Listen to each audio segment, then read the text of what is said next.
if you die go. Hey there, welcome to Life. Everything that you've been taught about dinosaurs is completely wrong.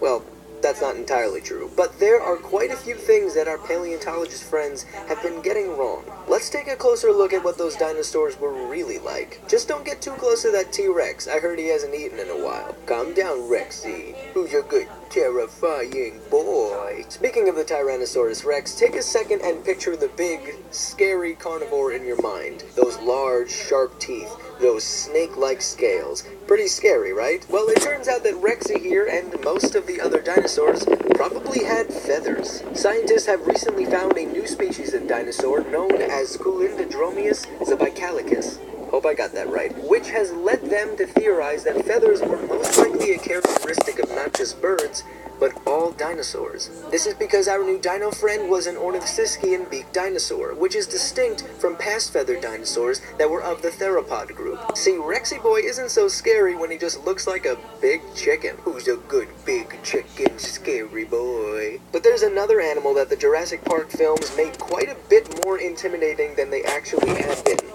The Velociraptor. Not only do they most likely have feathers, but the modern movies have led you to believe that these speedy little predators were as tall as humans. In reality, they were only about as tall as a medium-sized dog, or about half a meter. You probably still wouldn't want to keep one as a pet, but I think Chris Pratt would have seemed far less impressive up against these smaller raptors. Speaking of things that the Jurassic Park movies got wrong, it is now believed that dinosaurs didn't have that terrifying roar you hear in the movies. While that may have been a great way for Steven Spielberg to make the dinosaurs even scarier, they most likely cooed or quacked like a duck. Some believe they may have also grumbled like a crocodile, but not the immense roar that sounds like an over-exaggerated lion. But I still think you're pretty scary. You're my scary boy. Many scientists also believe that the dinosaurs probably didn't die out because of the impact of a giant asteroid. It most likely played a larger role, but it was just part of what led us to not seeing dinosaurs on our morning jogs. The impact of an asteroid surely would have killed the dinosaurs in the immediate vicinity.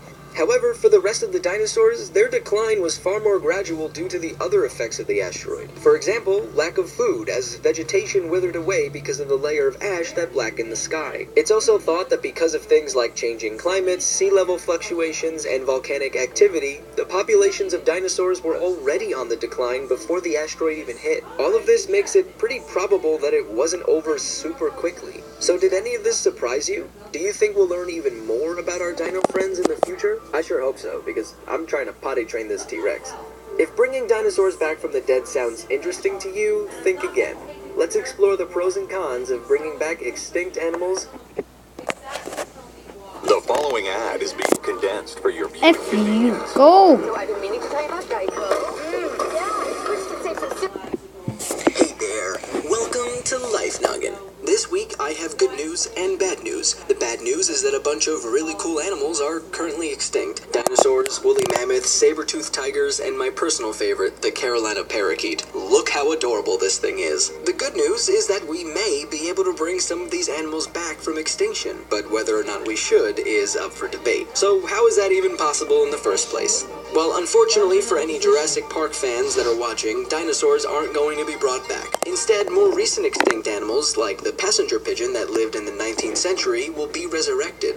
And that's because in order to bring these animals back, scientists need bits of their genetic material that have been salvaged. And sadly, DNA from dinosaurs hasn't survived long enough to be used here. That's a bummer. I really wanted to ride a velociraptor. But for the animals that can be resurrected, they'll be more like hybrids than actual clones. See, the passenger pigeon that scientists are trying to bring back won't be exact copies of the originals. Instead, scientists would need to create a hybrid bird using the passenger pigeon's closest living relative, like the band-tailed pigeon. Simply put, this would work by changing the band-tailed pigeon's genome so that it has a few traits of the passenger pigeon. Essentially, the scientists would create a cell that is mostly band-tailed pigeon, but also a little bit passenger pigeon. And eventually, that cell can go on to create an embryo, and eventually an animal. So we'd end up with passenger pigeon 2.0. Not the real thing, but the closest possible. And the same thing might also be done with elephants in hope of bringing back the woolly mammoth. But this brings up a bunch of ethical issues, like should we we even try to bring these animals back in the first place? The hope is that if any of these extinct animals could be brought back, they'd eventually be reintroduced into their natural habitat. But for a lot of these animals, that natural habitat no longer exists. What the passenger pigeon used to call home has now been replaced with houses, malls, and highways. And even more, resurrecting extinct animals might take resources and attention away from programs that would prevent even more species from going extinct as well. But perhaps the most interesting question is what we would even consider these resurrected animals. They would start off as hybrids, but what would we call them as they begin to look and act more like the original species? In other words, would that be enough to say that the species is really back, or just that humans have created a really convincing replica? What do you think? Let me know in the comment section below. One animal that we definitely don't want to lose is cats, but what would happen if they all went extinct tomorrow? Check out this video and find out. Cats are pretty important animals. Even though they may seem to be pretty lazy, they actually have a major effect on our lives. To show how, let's consider this. What would happen if every cat on the earth suddenly died? The following ad is being condensed Ah, for this your stupid guy, though. Switch to Geico. Oh, Hey there, welcome to the Life Noggin. So the internet has been around for a while now, and it's undeniably a great tool. It gives us easy access to information, allows for global communication, but more importantly, it's given us an endless amount of cat pictures to scroll through. I mean, just look at all those little faces. Oh. Anyway, cats are pretty important animals. Even though they may seem to be pretty lazy, they actually have a major effect on our lives. To show how, let's consider this. What would happen if every cat on the earth suddenly died? Besides mass panic and confusion, let's start with this consequence. Cats are predators, as you may know if you've ever received a gift at your doorstep. You know, like a dead small animal. In fact, each year, up to 20 billion small mammals are killed by cats, including rodents and rabbits. So if there were no more cats, these small mammal populations would quickly rise. But how does this affect humans? Well, let's take a look at Macquarie Island. In the year 2000, cats were completely eradicated. After, the rabbit population drastically increased, devastating much of the vegetation.